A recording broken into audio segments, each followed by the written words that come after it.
खूप वर्षांपूर्वी एका गावात राजू टोपीवाला राहायचा. तो गावोगाव फिरून सुंदर रंगीबेरंगी टोप्या विकायचा. त्याच्याकडे लाल, पिवळ्या, निळ्या आणि चकचकीत टोपी असायच्या. सगळ्यांना त्याच्या टोप्या खूप आवडायच्या.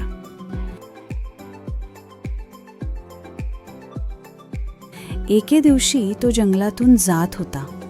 खूप उकडत होतं म्हणून तो एका मोठ्या झाडाखाली बसला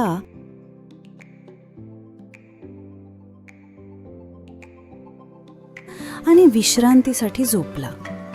त्याच्या टोप्यांचा झोळी त्याच्या डोक्याजवळ होती. पण त्या झाडावर एक खट्याळ माकड राहत होतं. त्यानं राजूच्या झोळीत डोकावलं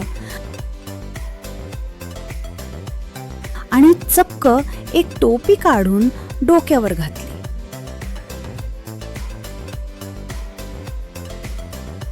त्याला खूप मजा वाटली.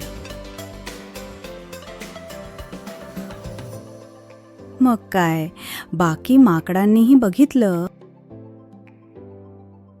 आणि एक एक करून सगळ्या टोप्या झोळीतून काढून डोक्यावर घातल्या. टोपीवाल्याच्या सगळ्या टोप्या आता माकडांच्या डोक्यावर.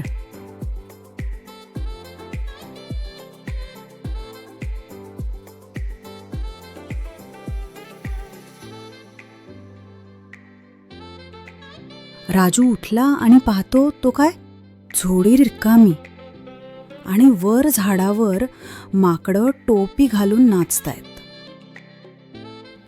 राजूने खूप विनवण्या केल्या. अरे माझ्या टोप्या परत करा, मला त्या विकायच्या आहेत. पण माकडं ऐकत नव्हती.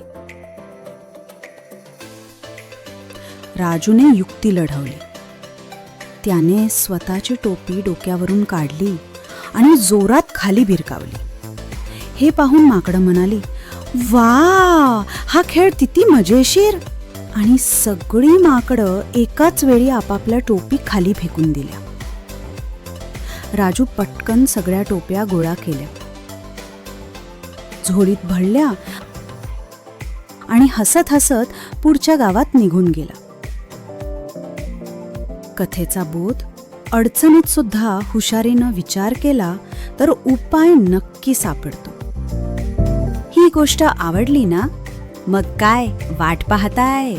लाईक करा, शेअर करा आणि आपल्या आवडत्या बालकथा चॅनलला स्टोरी बॉट किड्सला सबस्क्राईब करायला विसरू नका. बेल आयकॉन दाबा म्हणजे नवीन गोष्टींची मजा तुम्हाला लगेच मिळेल.